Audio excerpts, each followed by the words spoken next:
саясатта достук жок дешип эле жанагы ар түрдүү адамдар бизди кагыштырганга аракет кылышып, ар түрдүү пландарын түзүшүп, ушул экөө урушуп кетсе анан бизге дагы бир күн тийип калар бекен дешип ушинтип эле үмүт кылышып эле жүрүшпөдүбү?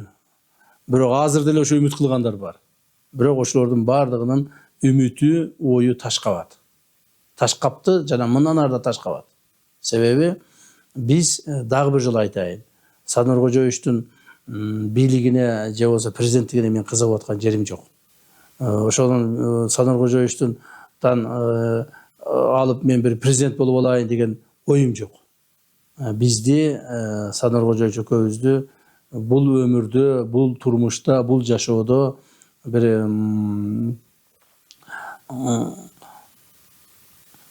ажыраштыруу.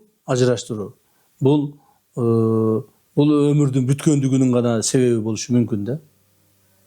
Башка себеп болушу мүмкүн эмес. Мен мындан ары дагы ушул Кудай буйруса, Кудайым ден соолук берип иштеп турсак, ушундай таризде өмүрүбүздү улантсак, бүтүрсөк деген оюм бар.